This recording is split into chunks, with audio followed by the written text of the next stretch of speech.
하나님 아버지의 말씀은 요한복음 11장 38절부터 44절까지입니다. 요한복음 11장 38절부터 44절까지의 말씀, 저와 여러분이 한 절씩 교독합니다. 이에 예수께서 다시 속으로 비통히 여기시며 무덤에 가시니 무덤이 굴이라 돌로 막았거늘 예수께서 이르시되 돌을 옮겨 놓으라 하시니 그 죽은 자의 누이 마르다가 이르되 주여 죽은 지가 나흘이 되었음에 벌써 냄새가 나나이다. 예수께서 이르시되 내 말이 네가 믿으면 하나님의 영광을 보리라 하지 아니하였느냐 하시니 돌을 옮겨 놓으니 예수께서 눈을 들어 우러러 보시고 이르시되 아버지여 내 말을 들으신 것을 감사하나이다. 항상 내 말을 들으시는 줄을 내가 알았나이다. 그러나 이 말씀하옵는 것은 둘러선 무리를 위함이니 곧 아버지께서 나를 보내신 것을 그들로 믿게 하려 함이니이다. 이 말씀을 하시고 큰 소리로 나사로야 나오라 부르시니 같이 읽습니다. 죽은 자가 수족을 배로 동인 채로 나오는데 그 얼굴은 수건에 쌓였더라. 예수께서 이르시되 풀어 놓아 다니게 하라 하시니라. 아멘. 여러분 화면을 한번 보시면 이 화면을 한번 띄워주시면 화면이 띄워질까요? 제가 말을 잘 들어야 되는데 이게 바로 유대 땅에 있는 무덤입니다. 이 무덤을 한번 보시면 어떻게 저렇게 깊게 팔 수 있을까 그렇게 생각이 들죠. 이제 꺼주셔도 됩니다. 여러분이 이 무덤 앞에서 지금 현재 이 이야기가 진행되고 있다고 머릿속으로 상상하면서 우리가 함께 이야기를 들어보도록 하겠습니다. 꺼주셔도 됩니다. 이 무덤은 석회암이기 때문에 파기가 쉽습니다. 우리나라 같이 화강암이라면 이렇게 못 파죠. 그렇죠? 그러나 이 무덤은 또한 유대 사람들이 일반적으로 들어가기를 원하는 죽은 다음에 원업입니다. 그러나 이 무덤은 또한 어떤 의미에서 보면 돈이 없거나 가난한 자들은 이렇게 들어가지도 못합니다. 예수님께서 돌아가셨을 때에 무덤에 들어가셨던 그 순간 그 무덤의 주인공이 아리마대 요셉이었던 것을 보면 우리 주님은 가난하셔서 들어갈 무덤조차 없었습니다. 남의 무덤에 빌려 들어갔습니다. 아마도 우리가 이 땅에 미국 땅에 살면서도 남의 무덤에 묻히는 그런 일은 없잖아요. 그래도 뭔가 내 묘자리 하나는 사놓고 죽으려고 우리 마음 가운데 그래도 있는 돈 없는 돈 모아서 그렇게 준비하잖아요. 자식한테 피 안 끼치려고. 그러나 우리 주님 이런 무덤에 묻히신 분입니다. 이 무덤 앞에서 오늘 주님께서 돌아가시기 전에 한 사건이 일어났는데 오늘 여기 나와 있는 이 사건이 바로 우리가 읽었던 이 사건이 무덤 앞에서 일어났던 사건입니다. 이 무덤은 돌로 이렇게 막혀 있습니다. 여러분이 큰 돌이 이렇게 앞에 굴을 텅하니 가로막을 수 있겠구나라는 생각을 하실 거예요. 이 돌은 어떻게 굴리게 되어 있느냐 하면 옆면 옆에서 보면 이렇게 경사가 기울어져 있습니다. 그럼 경사가 이렇게 기울어져 있으면 여기서 돌을 좀 괴어놨다가 이 돌을 굴릴 때에는 장정들이 많이 필요하지 않습니다. 괴어놨던 돌을 살짝 빼내고 그래서 조금씩만 움직이면 이 중력의 법칙에 의해서 돌이 이렇게 굴러가서 무덤의 입구를 텅하니 막게 되어 있습니다. 그렇기 때문에 이 무덤을 옮긴다는 것은 무덤의 문을 옮긴다는 것은 굉장히 어려운 일입니다. 왜 어렵느냐? 중력의 법칙을 거슬러서 경사가 높은 곳으로 끌어올리기 위해서 힘을 줘야 되기 때문에 장정들이 많이 달라붙어야 이 무덤의 문을 사실은 열 수가 있습니다. 무덤은 무엇을 상징하고 있나요? 무덤은 우리의 삶 속에 더 이상 소망하지 마라. 너의 모든 꿈도 여기에서 끝났다. 너의 모든 계획도 여기에서는 다 잠잔다. 네가 그렇게 원하던 모든 것들 이 안으로는 가져올 수 없다. 무덤은 우리들에게 불가능을 상징합니다. 이 돌문은 무엇일까? 이것은 삶과 죽음의 경계석입니다.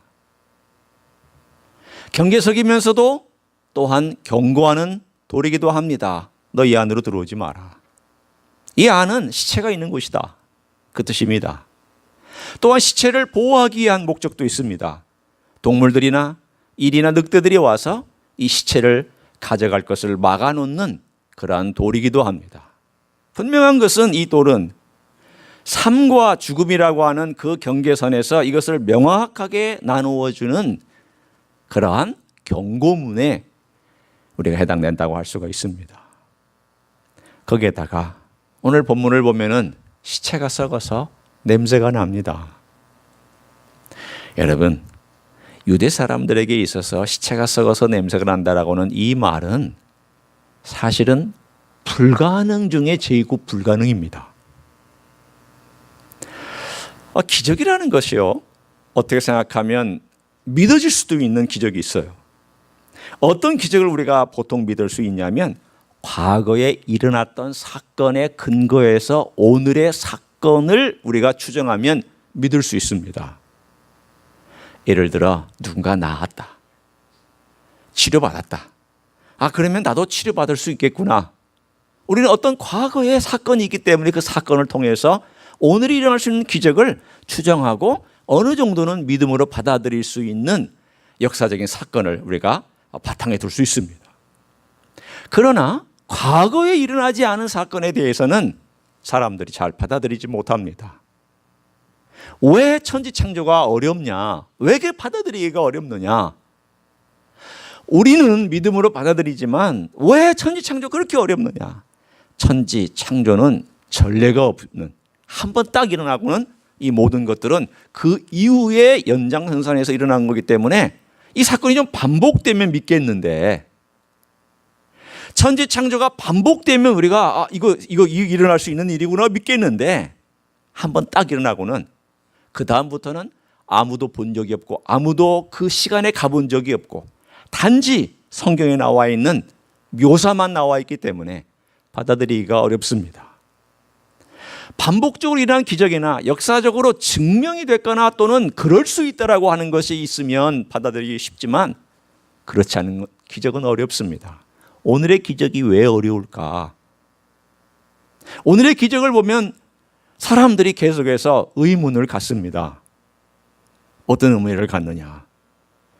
처음에 마르다가 얘기합니다. 예수님 만날 때에 오늘 11장의 앞부분에 나오는 이야기입니다. 예수님이 여기 계셨더라면 나사로가 죽지 않았을 텐데. 이 말은 무슨 뜻입니까? 주님 좀 일찍 오시지.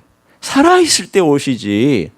죽으면 무슨 의미가 있습니까? 그것도 지금 나흘이나 됐습니다. 마리아도 똑같이 얘기합니다. 마리아도 주님께서 좀 일찍 오시지. 왜 이렇게 늦게 오셨습니까? 또 얘기합니다. 주변에 있는 사람들, 고카로운 사람들도 똑같이 얘기를 합니다. 예수님께서 눈물을 흘리시자 얼마나 예수님께서 마리아와 마르다와 나사로를 사랑하셨느냐. 그런데 그가 좀 살아있을 때 와서 살릴 수 없었더냐. 똑같이 3번이나 그 주변에 있는 100% 인간들의 표현을 통하여서 우리가 볼 수 있는 것은 이건 안 되는 일이다. 아예 딱 못을 받고 끝이다. 이렇게 사람들은 결론을 내렸습니다. 그럴 수밖에 없습니다. 사실은 죽은 사람이 살아서 나타난 사건은 성경에 기록되어 있습니다.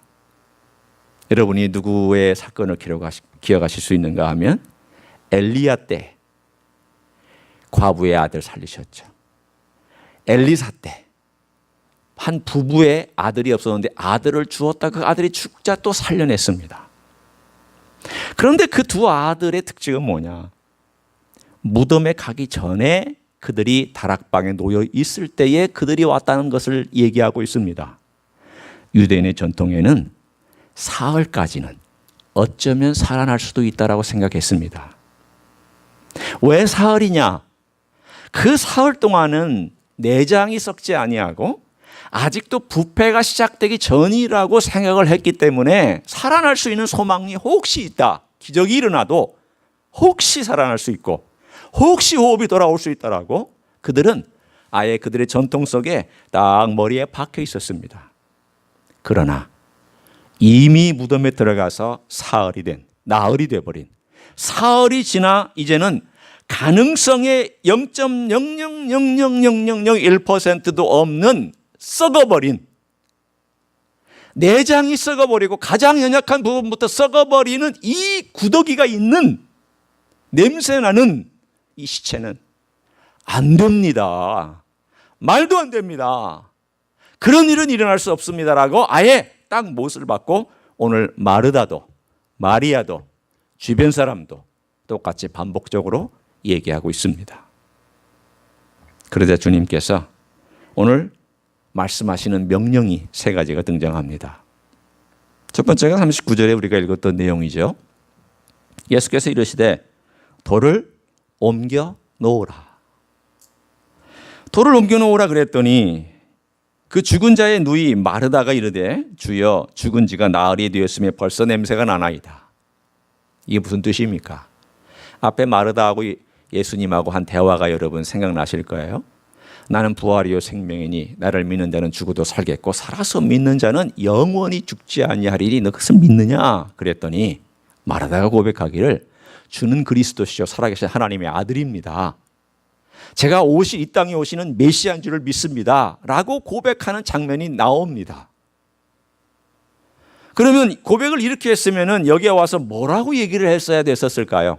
만약에 여러분의 고백적 신앙이 실천적 신앙으로 바뀌려면 마르다가 입장에서 여러분이 있었을 때에 이 질문 앞에서 주님 앞 질문 앞에서 뭐라고 대답을 하는 것이 옳았을까요? 한번 상상을 해보세요. 마르다는 고백은 했지만 그러나 마음은 현실의 기적에서부터 떨어져 있었습니다. 주님, 미래에 주님께서 죽은 자 살리실 것 저는 압니다. 한꺼번에 그런 일들이 일어나겠죠. 메시아 나라에 들어갈 때 죽은 자도 살아서 들어가고 우리 조상 아브라함과 이삭과 야곱도 살아서 들어가고 우리도 들어가는 것 이거 압니다. 그렇게 어렸을 때부터 귀에 못이 박히도록 들었습니다. 그러나 그것은 지금은 아니잖아요. 그 뜻이에요. 지금은 아니잖아요. 그러나 주님께서 오늘 여기서 말씀하신 내용을 가만히 보세요. 40절에 내 말이 네가 믿으면 하나님의 영광을 보리라 하지 아니하였느냐? 하나님의 영광을 보리라 하지 아니하였느냐라고 하는 이 말이 먼 미래를 얘기하고 있는 것일까요? 사람들은 다 그렇게 생각했죠. 주님의 마음속에는 그것이 먼 미래가 아니라 주님이 계신 이 현장이 바로 그 기적이 일어날 수 있다라는 것을 말씀하고 있습니다. 우리는 불가능하면 자꾸 미래로 미루려고 합니다. 안 되면 포기하려고 합니다. 사람들의 마음에 무덤과 돌, 죽음, 시체, 썩음, 냄새 이것은 인간의 입장에서 보면은 불가능 중에 불가능입니다. 그러나 우리가 이 본문에서 생각해 봐야 될 게 있습니다. 그 무덤과 죽음 앞에 서 있는 분이 누구냐? 그분이 누구냐? 이 질문을 끊임없이 우리는 해야 됩니다. 왜 이 질문이 중요한가 하면 내가 주는 그리스도여 살아계신 하나님의 아들입니다라고 고백한 이 고백이 내 삶 속에서 실천적인 믿음으로 다가오려면 주님이 누구냐에 초점을 맞춰야 됩니다. 분명히 주님께서 네가 믿으면 그랬습니다. 뭘 믿는다는 거예요 도대체? 여러분 믿음은요 뭘 믿는 게 중요한 게 아니에요. what가 중요한 게 아니에요. 믿음은 who가 중요해요. 누구를 믿느냐가 중요한 거예요. 여러분이 교리를 믿으면 교리의 학생이 돼요. 여러분이 논리의 모든 것들을 믿으면 논리에 따라가는 사람이 돼요. 여러분이 기적만 믿고 기적에 의해서 살아가는 신앙이라면 기적에 의해서 살아가는 신앙이 돼요. 여러분이 현상을 의지하고 현상만 따라가는 사람이라면 현상의 노예가 되기 쉬워요. 우리의 중요한 핵심은 어디에 있느냐? 누구를 믿느냐가 중요한 거예요. 그분이 누구냐? 그분이 돌을 옮겨 놓으라 했을 때에는 무슨 의미가 있는 거 아니겠어요? 그럼 마리다가 대표자가 되어서, 마리다의 특징 아시죠? 먼저 나서서 대답해 주는 사람. 제자 중에 누가 그렇게 제일 잘했죠? 베드로. 제자 중에 베드로하고 비슷한 성격을 가진 사람, 열심인 사람, 앞장서는 사람, 먼저 툭 하고 나와서 자기 할 일을 하는 사람, 그래서 부지런한 사람, 열심인 사람, 땀 흘리는 사람, 그리고 똑똑한 사람. 이런 말하다 똑똑합니다. 주님과 이렇게 대화할 수 있는 정도의 사람 많지 않습니다. 그러나 그런 마리아도 오늘 본문의 주님의 말씀을 다 이해 못했습니다. 돌을 옮겨 놓으라 라고 말씀하셨을 때에 주님은 그 다음을 생각하시기 때문에, 주님, 우리가 이게 무슨 뜻인지는 모르지만 주님의 뜻에 순종하겠습니다 라는 그 표현이 나왔더라면 얼마나 주님이 기뻐하셨을까라고 생각해 봅니다. 그러나 오늘 본문에 41절에 보면은 결국은 그들이 긴가민가하고 의심하면서 돌을 옮겨놨습니다. 그랬더니 주님께서 기도합니다. 하늘의 하나님 감사합니다. 내 기도를 이제까지 들으신 걸 감사합니다. 항상 들으신 걸 감사합니다. 영원히 들으신 걸 감사합니다. 제가 이것을 하옵는 것은 저를 위해서가 아닙니다. 이들을 믿게 하기 위해서입니다. 나를 믿게 하기 위해서입니다. 내가 누구인지, 하나님 아버지께서 나를 이 땅에 보내신 것을 그들이 보고 믿게 하려고 하는 이 일입니다. 그렇게 기도를 하셨습니다. 그리고 두 번째로 주님께서 하신 명령이 있습니다. 그 명령이 뭡니까? 43절에 나사로야 나오라. 오늘 여기 보면은 이 말씀을 하시고 큰 소리로 하셨습니다. 여러분, 왜 주님께서 큰 소리로 나사로야 나오라 그랬을까요? 주님께서 기적을 행하시는 내용을 다 살펴보면 큰 소리로 하신 적이 없습니다. 바람과 파도가 풍랑 가운데 요동칠 때에도 제 아들이 주님을 흔들어 깨웠잖아요. 주님께서 일어나셔서 바람과 파도 보고 큰 소리 치셨나요? 아니요. 쉬, 한마디 했습니다. Be still. 영어로 좀 길게 표현한 be still. 우리말로 얘기하면 잠잠하라. 이렇게 얘기했습니다. 원래 의미를 표현하자면 조용히 해라, 이 뜻입니다. 주님 큰 소리 안 하셨습니다. 여러분, 주님께서 천지를 창조할 때 큰 소리를 하셨다고 생각하십니까? 작은 소리를 하셨다고 생각하십니까? 여러분 생각은 어떻습니까? 어디에다가 여러분의 판돈을 걸겠습니까? 작은 소리로 성경에 나와요? 안 나오죠. 그러나 우리가 짐작해 볼 수 있는 단어의 표현이 있습니다. 가라사대, 말씀하시되. 주님께서 만약 큰 소리를 외쳤다면 보통 성경은 큰 소리로 외치셨다든가, 큰 소리로 주님의 호령하셨다든가 이런 표현이 등장하는데, 주께서 그냥 가라사대 말씀하신 것은 마치 제가 여러분 앞에서 이렇게 조곤조곤 얘기하는 듯이 주님께서 온 혼돈 가운데 있는 우주, 아직도 우주가 생겨나는지 아니면 우주가 생겨나는 과정 가운데 있는지 모르지만 빛이 있으라, 그냥 말씀하신 거예요. 주님의 이 모든 과정 속에 그랬는데도 불구하고 오늘 왜 큰 소리로 이 말씀을 하셨을까요? 큰 소리 해야만 나사로가 나올까요? 여러분 생각은 어떠세요? 나사로가 죽었으니까 죽은 사람을 일으키려면 큰 소리가 돼야 된다, 그걸까요? 여러분 어떠세요? 주님에게는 큰 소리 작은 소리가 의미가 없죠.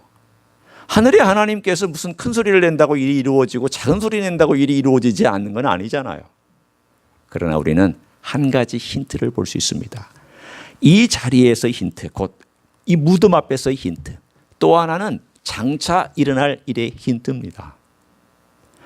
여러분 데살로니가 전서 4장 16절에 보면은 주님께서 장차 이 땅에 강림하실 때가 오는데 강림하실 때에 세 가지 표현이 나옵니다. 첫째는요, 주의 호령과, 두 번째는 천사장의 소리와, 세 번째는 하나님의 나팔 소리와 함께라고 되어 있습니다. 이 세 가지가 따로 나옵니다. 문제는 이 문제를 우리가 어떻게 해석하느냐? 호령은 큰 소리로 명령하시는 겁니다. 뭐라고 명령하시는지 우리는 모르지만 아마도 죽은 자여 일어나라 라고 온 우주가 쩌렁쩌렁 울리도록 주님께서 호령하시는 첫 번째고, 두 번째가 그것에 따라서 아마도 천사장이 천사들에게 명령을 내릴 것이고, 주님의 명령에 따라서 그 다음 천사들이 나팔을 불고 불어댈 때 이 모든 죽었던 자들과 그리고 주님 오실 때 살아있는 자들이 부활의 몸을 입는 그 역사적인 사건을 묘사하면서 데살로니가 전서 4장 16절은 주의 호령이라고 되어 있습니다. 호령은 큰 소리로 외치는 것입니다.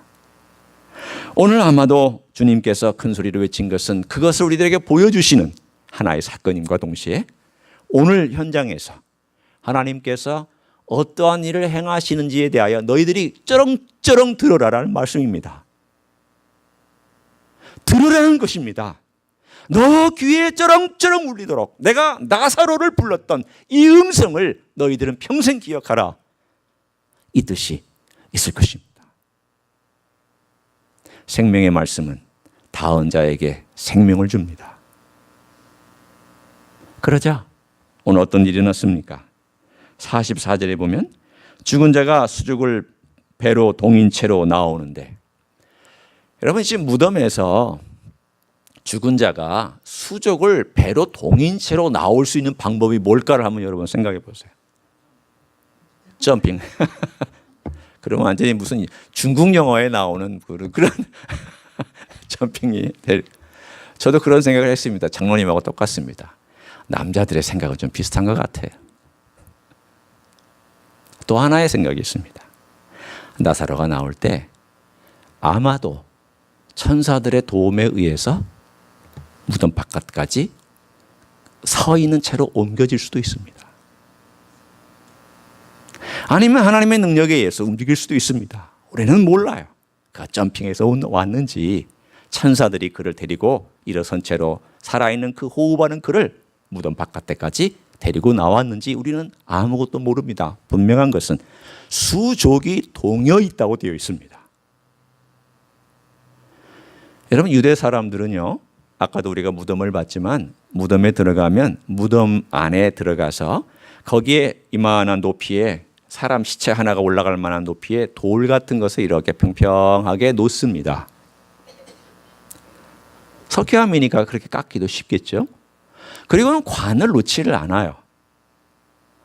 여러분이 나인성 과부의 그 아들이 죽어서 고골하면서 갈 때에 그 나인성 과부의 아들을 놓았던 그 관이 뚜껑이 덮여 있느냐?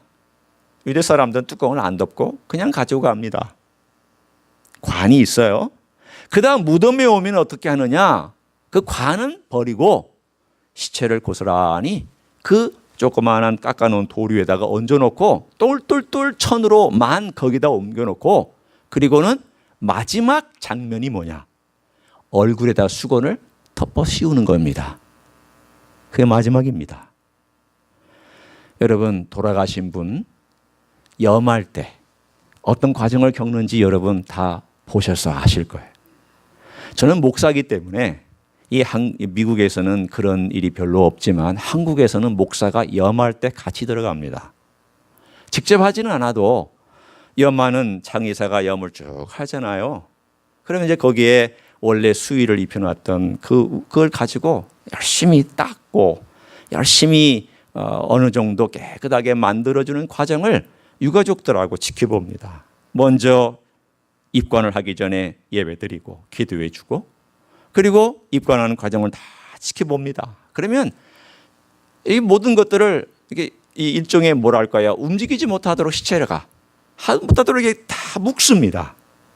다 묶은 다음에 맨 마지막에 어디만 남겨놓을까요? 얼굴만 남겨놓습니다. 그리고 나서 유가족들로 들어오게 합니다. 그러면 저도 같이 들어가서 그 안에서 유가족들을 위해서 기도해 줍니다. 유가족들은 슬프죠. 힘들죠. 왜? 마지막 얼굴을 보는 데니까. 미국은 뷰잉하는 게 있어서 예배를 드리고 한번 쭉 줄 서서 돌아와서 보지만 한국은 그런 뷰잉이 없습니다. 그때가 마지막입니다. 유가족들만 보게 되어 있습니다. 결국은 그 얼굴에 천을 덮어 씌우고 딱 이제 가리는 순간 산자와 죽은 자의 경계선에서 이제는 건너오지 못할 강을 건너는 것처럼 아무것도 그의 얼굴에 남아있는 게 없습니다. 죽은 시체일 뿐입니다. 이미 죽었지만 얼굴을 가립니다. 유대인들의 장례의식도 비슷합니다.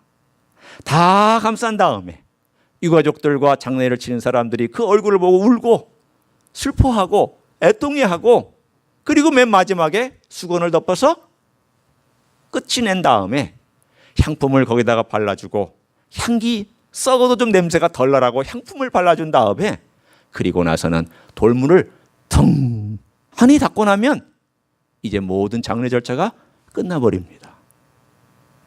그러니 수죽을 동여맨채로 나온 이 나사로를 뭐라고 주님께서 말씀하셨냐면 명령하셨냐면 풀어 놓아 다니게 하라 그랬습니다.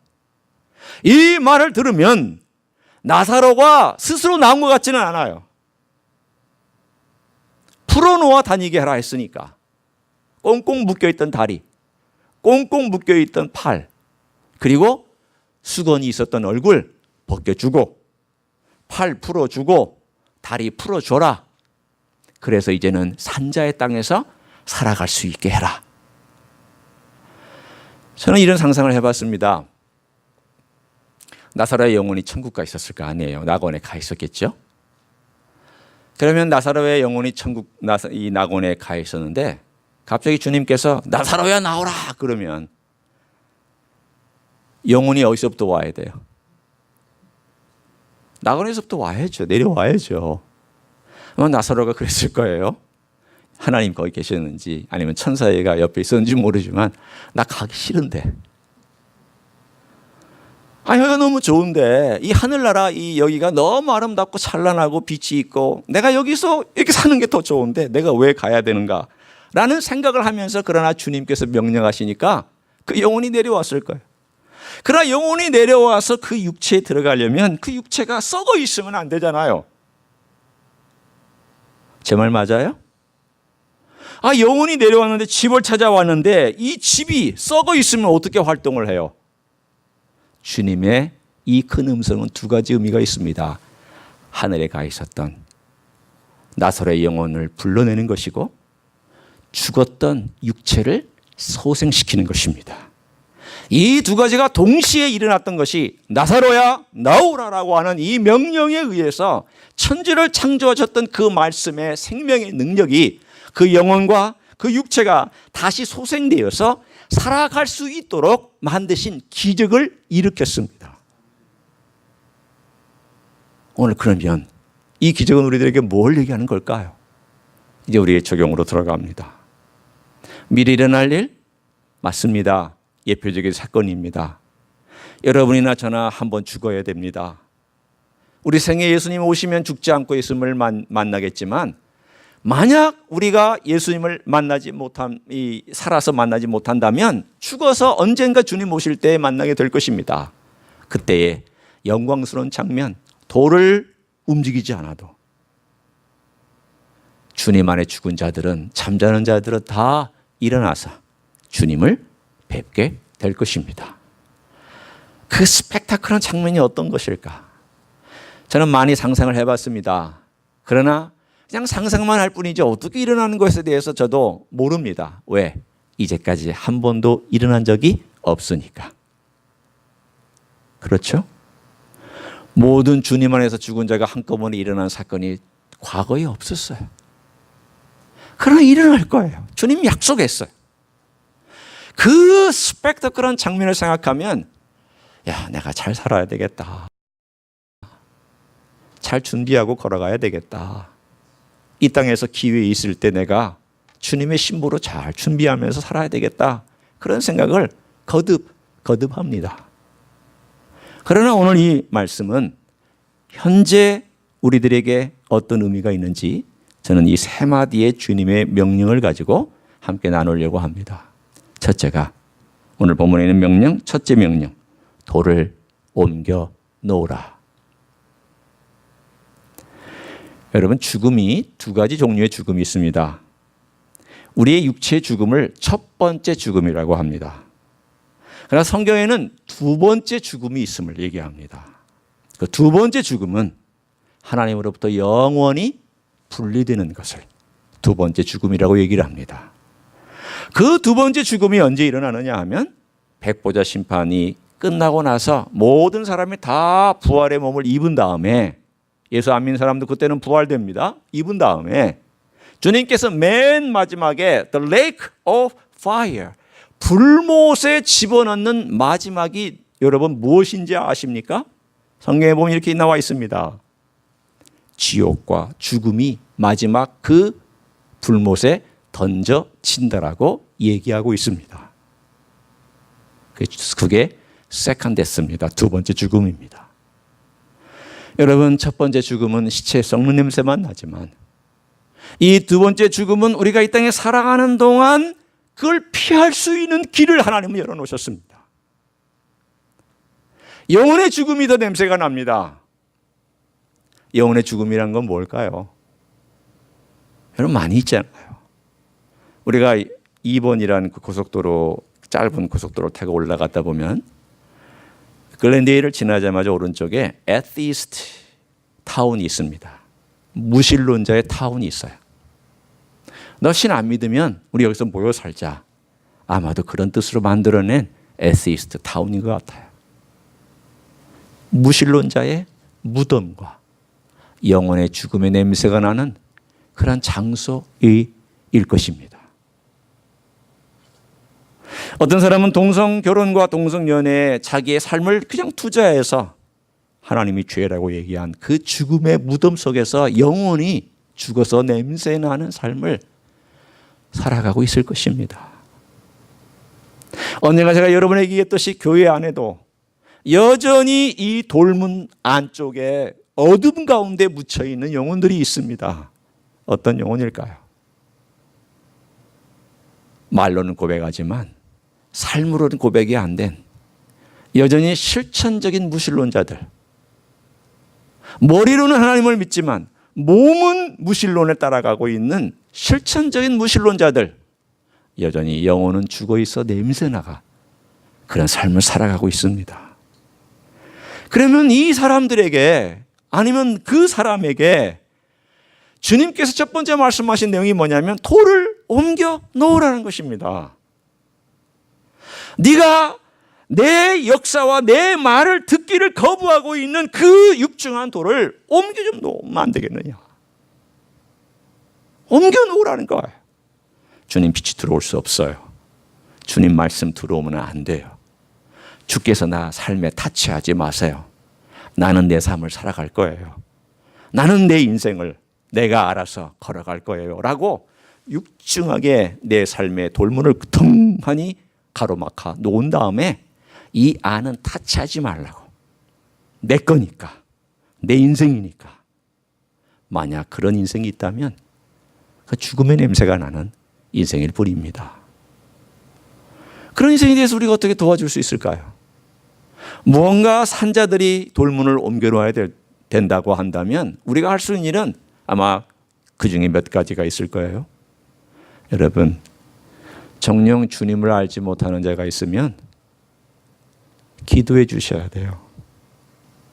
그 돌문을 옮기는 제일 중요한 것은 죽어있는 자의 돌문이 옮겨지도록 기도해 드리는 거예요. 기도하셔야 돼요. 여러분, 여러분의 자녀가 안 믿거든 목숨 걸고 기도하셔야 돼요. 매일 기도하셔야 돼요. 제가 심각하게 얘기합니다. 저도 내 자식들을 위해서 매일 기도합니다. 하나님, 내 자녀들이 예수님 좀 제대로 믿게 해주세요. 예수님을 향한 고백이 진정한 고백이 되게 해주세요. 그냥 머리로만 아는 그런 고백이 아니라 삶에서 예수 그리스도를 고백할 수 있는 그런 딸과 아들이 되게 해주세요. 왜? 두 번째 죽음에 들어가면 안 되잖아요. 하나님과 영원히 분리된 죽음 속으로 들어가면 안 되잖아요. 그 죽음은 단순히 죽음이 아니에요. 불못에 던져지는 고통스러운 것이기 때문에 저는 제 자녀가 그렇게 되어지는 것에 대해서 아마 마음의 찢어짐과 고통과 눈물을 흘리게 될지 몰라요. 기도하셔야 됩니다. 믿지 않는 여러분의 자녀, 믿지 않는 여러분의 부모, 믿지 않는 여러분의 어떤 친척, 기도하셔야 됩니다. 그 돌문 움직이게. 주님의 음성이 들어갈 수 있는 기회를 갖게. 두 번째는 그들에게 선을 행하여 주십시오. 돌문을 움직일 수 있는 또 다른 방법은 선을 행하는 길입니다. 그분들에게 사랑을 베푸는 길입니다. 그분들에게 착한 일을 행하는 길입니다. 그분들이 하나님의 음성을 들을 수 있는 기회를 갖도록 착한 일로 그들을 섬겨주는 일입니다. 돌문 움직여 주셔야 돼요. 그러면 주님께서 나사로야 나오너라 라고 하는 그 음성이 들어갈 수 있는 통로가 열리게 될 것이고, 그 통로가 열리게 되면 주님의 음성을 듣고 그 음성에 마음의 접촉을 받는 사람은 그 영혼이 다시금 살아나게 될 줄로 믿습니다. 영혼이 살아야 됩니다. 먼저 영혼이 살아야 됩니다. 주의 말씀은 생명입니다. 주의 말씀은 부활의 권능입니다. 주의 말씀은 죽은 자를 살립니다. 주의 말씀은 죽은 영혼을 소생시킵니다. 주의 말씀은 오늘 본문에 있는 것처럼 크든지 작든지 생명의 역사를 일으키는 명령입니다. 세 번째로 오늘 본문에 있는 것처럼 풀어놓아 다니게 하라. 우리 영혼이 주님의 말씀에 의해서 접촉이 일어나고 주님 그분이 내 삶의 주인공이 되는 순간 우리의 삶에 자유함이 생기죠. 병원에 있는 사람 제일 원하는 게 뭘까요? 나아서 병원 문 밖을 걸어가는 것을 원하고요. 감옥에 있는 사람 제일 원하는 건 뭘까요? 철장문을 지나서 자유로운 세계로 나오는 것을 원할 것입니다. 불안한 세계에 놓여 있는 사람이 원하는 건 뭘까요? 이 불안을 떨치고 마음에 확신을 갖고 안정을 갖는 것일 것입니다. 공황장애를 가진 사람들의 소원이 뭘까요? 공황장애는 마치 아무런 기구 없이 물속에 빠져 있는 사람 같은 그런 느낌이라고 얘기를 합니다. 호흡이 안 됩니다. 질식당할 같은 두려움 때문에 식은땀을 흘립니다. 그 앞에 펼쳐지는 모든 것들이 갑자기 깜깜해지고 물속에 묻혀있는 것 같은 느낌을 받는 그들이 원하는 게 뭘까요? 마음대로 어떤 상황 속에서도 호흡하는 것을 원할 것입니다. 자유입니다. 내 영혼이 죄에 갇혀 있으면 그 영혼이 원하는 건 뭘까요? 죽어있기 때문에 모르지만 정말 필요한 것이라면 뭘까요? 내 영혼이 마음껏 주님의 은혜를 호흡하는 것일 것입니다. 제가 한 가지 기도문이 생각이 났어요. 그래, 한번 들어보세요. 이 기도문은 언더우드가 조선 땅에 왔던 19세기 말에 기도했던 기도문의 한 부분입니다. 기니까 제가 그중 일부를 읽어드립니다. 주께서 붙잡아 뚝 떨어뜨려 놓으신 듯한 이곳, 지금은 아무것도 보이지 않습니다. 보이는 것은 고집스럽게 얼룩진 어둠뿐입니다.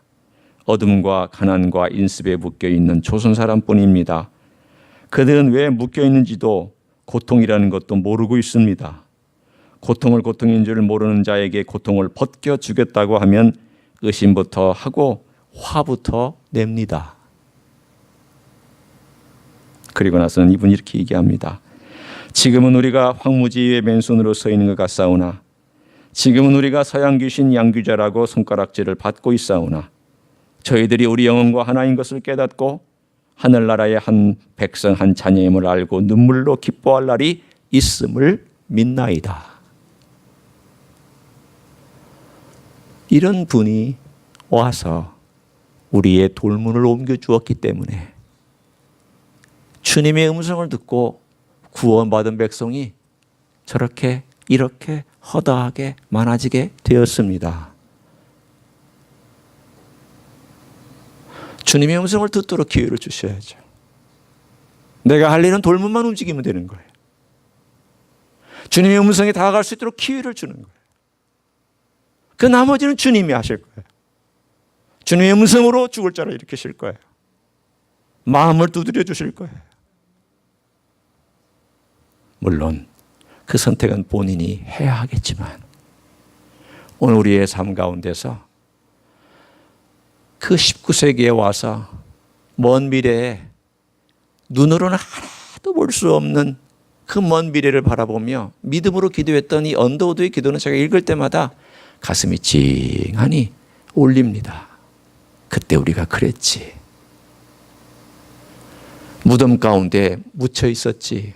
영혼은 다 죽고 인습과 유교와 굴레와 죄와 그냥 쪄들어 있는 그 찐득찐득한 관습에 의해서 죽음의 저편에 그냥 묻혀 있었던 시체같이 냄새 나는 그런 인생들이었던 조선 사람들에게 어느 날 주님이 보내신 선교사들이 와서 부지런히 돌문을 옮겨줬어요. 부지런히 옮겼어요. 또 다치면 또 위로 올려서 열어놓고 또 다치면 부지런히 올리고 어떨 때는 생명을 걸고 어떨 때는 자기 자식을 걸고 어떨 때는 자기 자신이 그 일을 마저 하지도 못하고 죽어가는 그러한 상황 속에서 무엇 때문에 그들이 그렇게 했느냐? 오늘 여기 나와 있는 거예요. 나사로야 나오라. 나사로야 나오라. 이 나사로야라고 하는 이름 앞에 여러분의 자식이 들어가야 되고 내 친구가 들어가야 되고 내 이웃이 들어가야 되고 내 사랑하는 부모님이 들어가야 돼요. 그렇지 않으면 우리는 기회가 없습니다. 성도 여러분, 이제 저와 여러분과 함께 우리가 11월 18일 하려는 그런 메시지, 제가 여러분의 의도를 아실 거예요. 그러나 여기서 행사로 끝나지 않고 내 삶에 평생의 도전이 되었으면 저는 좋겠습니다. 내가 그래 나만 알지 말자.